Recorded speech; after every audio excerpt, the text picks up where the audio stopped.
Hi, everybody. I'm Avery Travis, a fan of South Plains politics. Here's your talking points for this week. Another lawsuit filed against the Lubbock County Medical Examiner. We'll have the response from the pathology group named in that suit. And a letter from 24 Texas mayors lands on Dustin Burrow's desk talking property tax reform. We're going to show you what it says. From the studios of KMAC Television in Lubbock, your local election headquarters. This is Talking Points with Bryan Mudd, brought to you by Capital Mortgage Services. We need to be represented around the state. To Houston, to Dallas, which is representative because that's where a lot of our students come from. You've got me, I'm from Abilene, and so I'm kind of in the West Texas portion of that. That's the answer we got last year when we asked the Texas Tech regents why there wasn't a representative from Lubbock. But the governor is making some changes this time around. Thanks for joining us this week. Governor Greg Abbott appointed 3 new regents, this time a little bit closer to home. Ginger Carrick is a flight integration director for NASA and is a member of the Society of Women Engineers. Mark Griffin there in the middle, who's a businessman who lives in Lubbock and actually served as a regent for 4 years starting in 2005. And another Lubbock native, Dusty Womble, manages several private businesses and real estate holdings here in town. Plus, he's a member of the Tech Foundation Board. All 3 are Tech graduates and will serve, if approved, until January 31st of 2025. So here to talk about it with me is Mark Griffin. He has recently been appointed by the governor to the Texas Tech Board of Regents, so thanks for joining us. Thanks, Avery, for having me. Now, if you can, talk to us a little bit. This is not the first time you've gotten that call from a governor asking you to serve this role. Tell us a little bit about what that was like, and were you surprised? Frankly, I was a little. It was unexpected to some degree. I was hopeful that there would be at least one appointment from Lubbock, and I knew that there were other qualified people involved and interested, so you never know how these things are going to shake out, but certainly it was a very pleasant surprise, and I'm honored to serve the state of Texas and this great institution. And you served once before, for everyone who doesn't know, starting in 2005. If you could tell us just a little bit about what it is going to look like serving a second time. Well, things have changed a little bit. It's been 10 years since I was on the board, and obviously the system has grown, more component institutions, lots of research being done out there, growth in the student population, opportunities even now with the vet school and the dental school and those initiatives. And so I think there's a little bit of a change of the atmosphere a little bit, but the purpose is still the same, and that's delivering quality education that's somewhat affordable at least. Now, you mentioned there having a Lubbock resident on the board being important. I know that was something we heard from a lot of viewers, a lot of alumni wanting a Lubbock presence.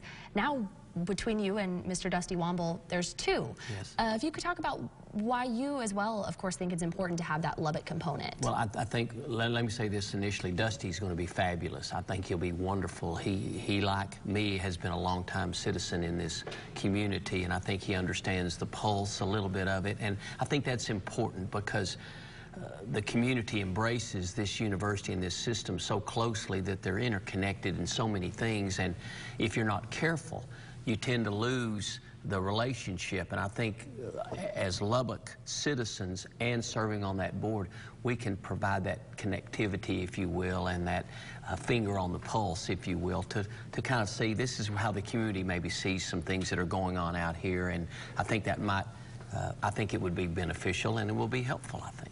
Now, you guys, if appointed, are coming in at a bit of a contentious time. Obviously, there was lots of concern after Chancellor Robert Duncan suddenly retired, and then, of course, with Chairman Rick Francis stepping down, that being one of the roles that, if appointed, you 3 would fill.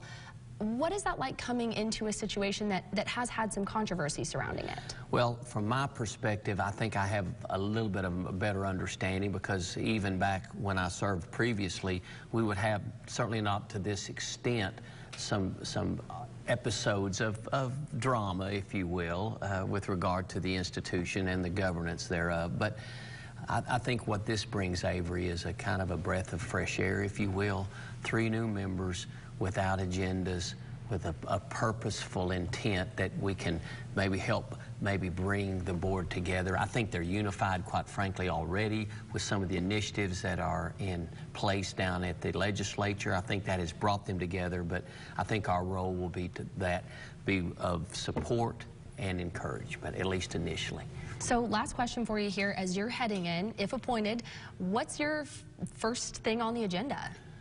Well, for me, it will be establishing relationships with my colleagues. Some of the board members I know better than others, and so I think it's important that they get to know who I am, and I get to know and understand what their needs and their desires are, so we can work better together. I don't have anything at the top of my list. Obviously, the vet school is very important, and whatever I can do in the limited time between now and the end of the legislature to assist in that worthy cause, I certainly want to do that. But to say I've got 3 or 4 agenda items, no.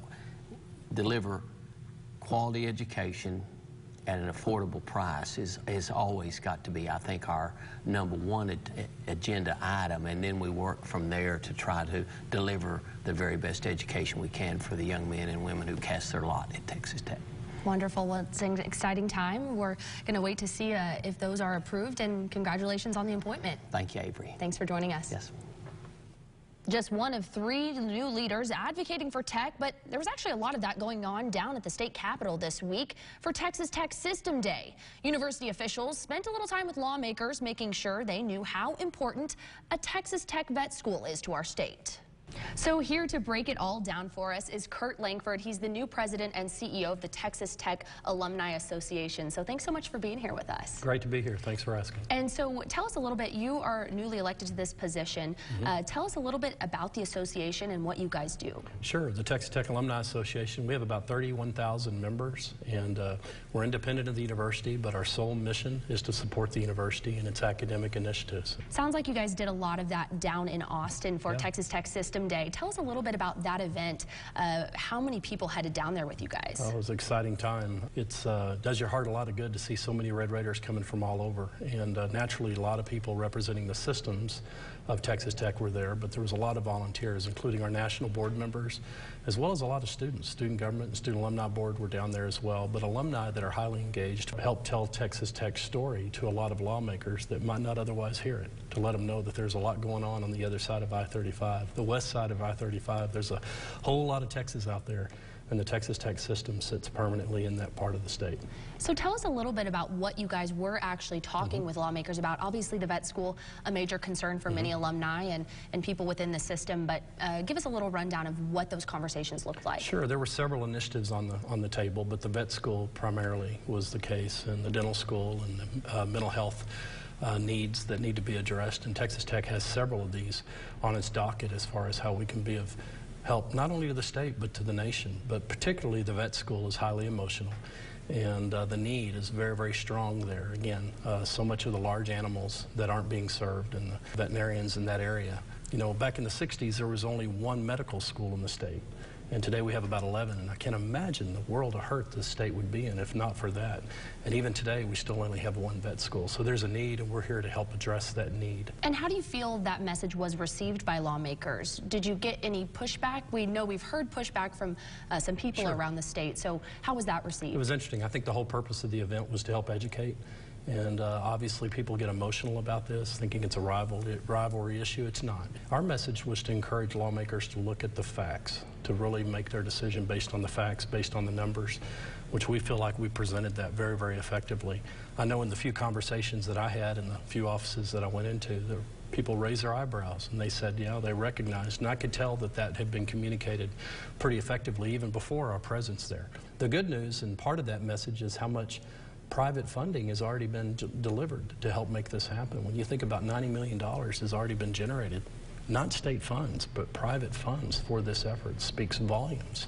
So another big change announced this week, obviously the governor appointing 3 new leaders to the Texas Tech Board of Regents, obviously all 3 alumni as well. If you could talk a little bit about, you know, how the association has received those 3 new leaders. They're all one of us, so we're proud of each one of them.